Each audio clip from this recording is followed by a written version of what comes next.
Euler's product. इसको समझने से पहले इसमें दो फार्मूले का यूज होगा। नंबर पहला, यूलर्स कांस्टेंट। यूलर कांस्टेंट के लिए क्या है, गामा इज इक्वल टू, ये जो फार्मूला है limits N to infinity 1 + 1/2 + 1/3 +++ 1/n - log n। इसका यूज होगा, इतनी वैल्यू को यू एन कहते हैं। इसकी जो 1 से लेके 1n तक की वैल्यू है इसको यू एन से डिनोट करते हैं। तभी हमारे पास फार्मूला आता है gamma is equal to u n minus log n. इसका इसमें यूज होगा। और एक स्टेटमेंट है डिस्चार्ज स्टेटमेंट। ये स्टेटमेंट हमें याद करना पड़ेगा। 1/, gamma z is equal to z e की पावर गामा जेड और summation n is equal to 1 से इन्फिनिटी 1 + z/n ई की पावर -z/n। ये हमारा क्या है, डिस्चार्ज स्टेटमेंट। तो हम यूलर प्रोडक्ट्स पे आते हैं। यूलर प्रोडक्ट का फॉर्मूला ये है, ये हमें डिफाइन करना है। तो सबसे पहले हम लेते हैं डिस्चार्ज स्टेटमेंट से। तो डिस्चार्ज स्टेटमेंट जो हमने अभी देखा है वही स्टेटमेंट हम सबसे पहले लिखेंगे। ये हमने लिख लिया। इसके बाद क्या करेंगे हम, ये जो गामा जेड है इसको ऊपर ले जाएंगे और बाकी इस वाली टर्न को नीचे लेके जाएंगे, दूसरी साइड पर छात्र कर देंगे। तो ये सारी की सारी टर्न हम नीचे आ जाएगी इन्वर्स में। तब हम ई की पावर गामा जेड को ऊपर लेकर जाएंगे तो वो इन्वर्स में हो जाएगा, बाकी ये एज इट इज लिखी हुई है। अगली टर्न में हम जो नीचे लिखी हुई वाली टर्न है इसको ऊपर लेके जाएंगे, इसको ऊपर लेके जाएंगे। तो ये हमारा क्या, 1 + z/n की पावर में +1 है, कुछ नहीं तो +1, तो ये ऊपर जाएगा तो इन्वर्स हो जाएगा। और e की पावर -z/n है तो ये ऊपर जाएगा तो ये प्लस में हो जाएगा। इसके बाद हम क्या करेंगे, इस बार ये जो वैल्यू है हमारी n की फॉर्म में है, इसको m की फॉर्म में कन्वर्ट करना। तो उसके लिए हम लिमिट्स निकाल लेंगे, लिमिट्स n टू इन्फिनिटी। जैसे हम लिमिट्स n टू इन्फिनिटी लेंगे तो ये e की power gamma z as it is रहेगा। समीशन वो product m is equal to 1 से इन्फिनिटी हो जाएगा, क्योंकि हमने n टू इन्फिनिटी लिमिट्स ले ली है तो n हट जाएगा। m इज इक्वल टू 1 से लेके n तक की टर्म रहेगी। 1 + z/m की होल पावर -1 और e की पावर z/m। जहाँ जहाँ n था वहाँ वहाँ m आ जाएंगे। अगली टर्म में हमें क्या करना है कि हमने लिया था कि गामा जी लिमिट से e की पावर -z, गामा की जगह पे u माइनस लॉग n की वैल्यू रहेगी। कहाँ से आई है, ये हमारी इस फॉर्मूले से आई है।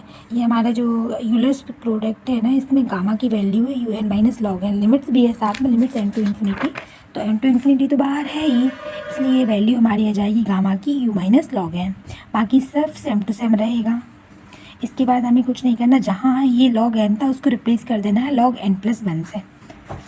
बाकी z gamma z is equal to जगह limit n to infinity e की power -z u n minus log n+1। log n को हमने रिप्लेस कर दिया log n+1 से।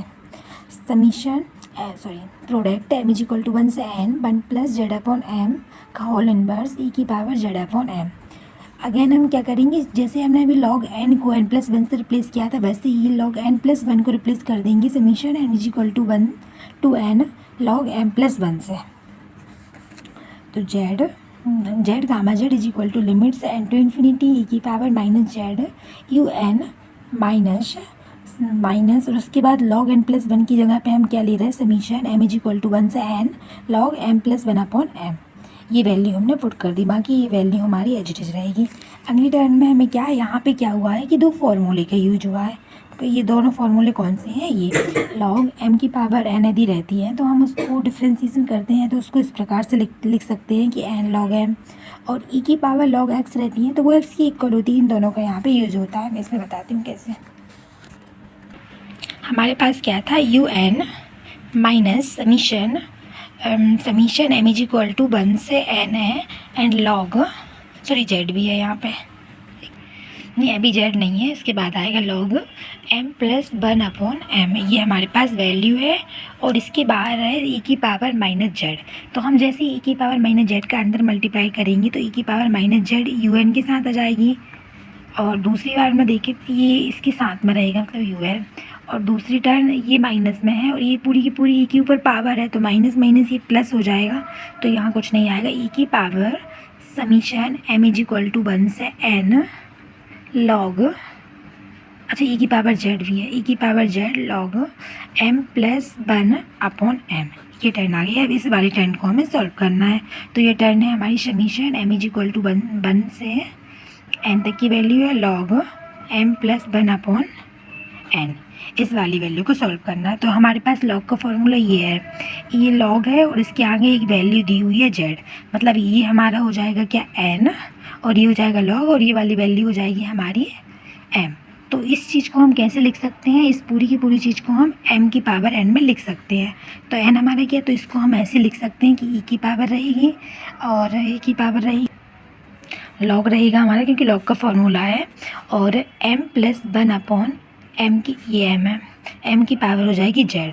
तो एक फार्मूले का यूज होगा। दूसरी बात, जब e की ऊपर log x रहता है तो उसकी वैल्यू क्या हो जाती है, x हो जाती है, क्योंकि e log से कट जाता है तो x ही बचता है।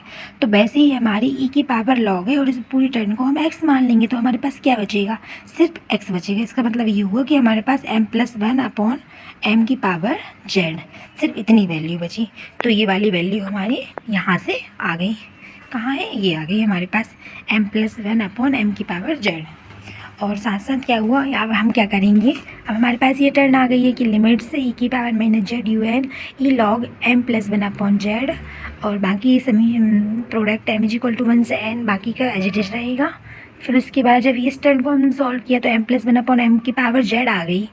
पर अब जो un की वैल्यू है, हमने आपको शुरू में बताया था क्या, यूलर कांस्टेंट un की वैल्यू मतलब 1 + 1/2 + 1/3 1/n तक की जो वैल्यू है उसको un मानते हैं। जब जाके हमने फॉर्मूला आया था तो हम यहाँ पे क्या करते हैं, un की वैल्यू पुट कर देते हैं। अब हमने यहाँ पे un की वैल्यू पुट कर दी 1 + 1/2 + 1/n तक की वैल्यू। अब उसके बाद जब ये टोटल n की फॉर्म में है और ये m की फॉर्म में है तो हमें इसको भी m की फॉर्म में लाना होगा। तो उसके लिए हमने क्या किया, हमने प्रोडक्ट मतलब m=1 से n को बाहर ले लिया। हमने n वाली टर्न को ही बाहर लिख दिया, m=1 से लेके n तक की टर्न। तो क्या हुआ, जो हमारा n था ये पूरी की पूरी 1 + 1/2 + 1/n तक की वैल्यू को हम 1/m लिख देंगे। तो ये हो जाएगा e की पावर -z/m इंटू m+1/m की पावर z, प्रोडक्ट m=1 से n 1 + z/m की पावर -1 और e की पावर z/m। अब ये सब एक जैसे होगा, सेम सारे के सारे m की फॉर्म में आ गए। तो ये e की पावर -z/m है और लास्ट में हमारे पास e की पावर z/m है, तो ये दोनों आपस में कट जाएंगे। उसके बाद फिर हमारे पास बचेगा m+1/m की पावर z और 1 + z/m की पावर -1, बाकी सब एज इट इज। इसके बाद जैसे हमने n को m में कन्वर्ट किया तो सिमिलरली हम m को n में कन्वर्ट कर देंगे, कर ये लिमिट को हटा के। तो हमने क्या किया, लिमिट हटा दी। जैसे हम लिमिट हटाएंगे तो हमारा क्या, जो प्रोडक्ट वाली जो लिमिट्स है m=1 to n थी तो वो हट जाएगी, n=1 से इन्फिनिटी आ जाएगी, और जहाँ जहाँ m था वहाँ n आ जाएगा।